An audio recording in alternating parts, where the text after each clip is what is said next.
everybody, today we are going to start our first official vertical symmetry project. So we are going to start with just a white blank piece of paper. If you don't have white paper, a colorful piece of paper might work, but the process that I am about to show you is going to work best with just a white thin printer piece of paper. I'm going to start with my paper in portrait, so that means I have short on the top and long on the side, short on the bottom and long on the side. And I'm going to go ahead and fold this the long way or the hot dog way. Right in half, crease it down, and then open it right back up like this.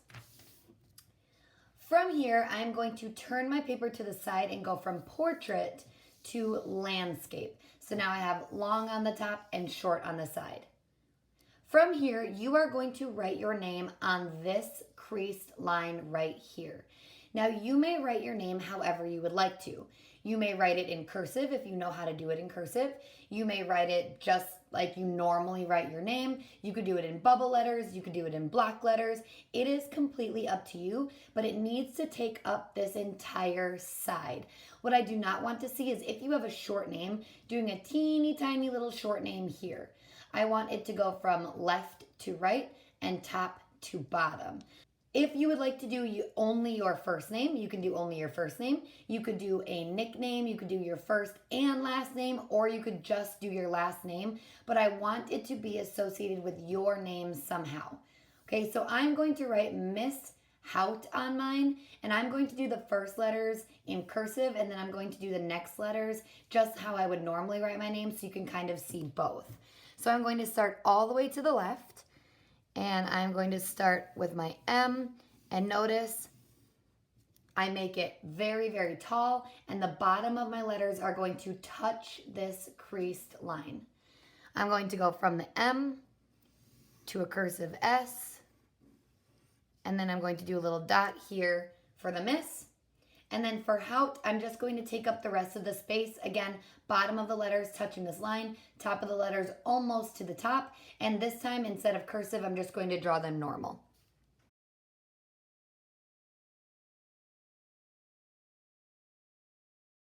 And then for the T, you know what, just for fun, I'm going to do a bubble letter.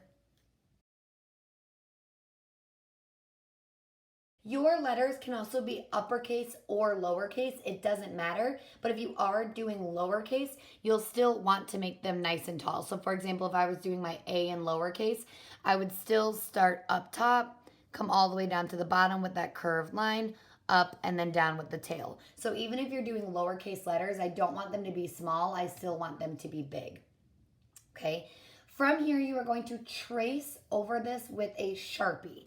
Now, if you do not have a Sharpie, you can use a dark colored pen. You could use a dark colored maybe crayon, marker. Something that is dark should still work with this process, but a Sharpie is going to work the absolute best, or a marker, a Sharpie or a marker, okay? And you are going to trace over top of your pencil line. So I'm going to do that quickly here.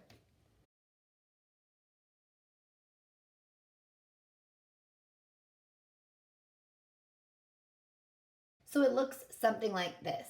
Now, I am not loving that I can see all of my little pencil lines underneath my Sharpie lines. So I'm going to go ahead and take an eraser and erase those pencil lines so it looks nice and neat.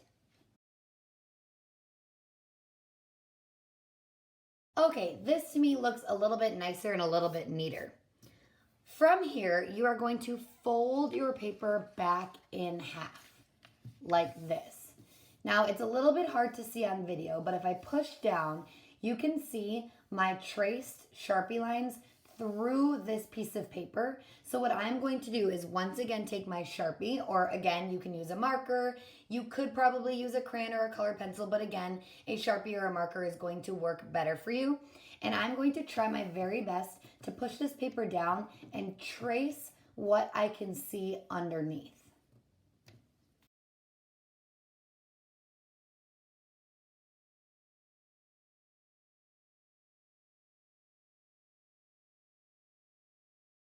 So that I have something like this.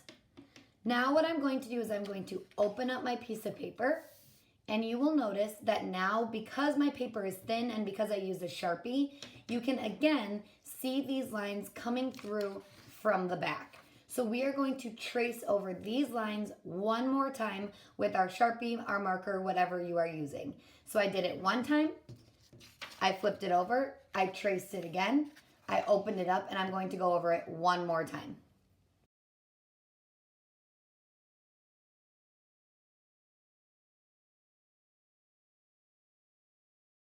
And now you have something that looks like this. Okay, I'm going to go back to portrait mode. I'm going to look at it from this direction, from this direction, from this direction, and this is where we are going to pause for today. So what you need to do is fold your paper in half, write your name, fold it over, trace it, open it up, trace it again, and then you are done for today. I can't wait to see what these all look like. Thanks, everybody.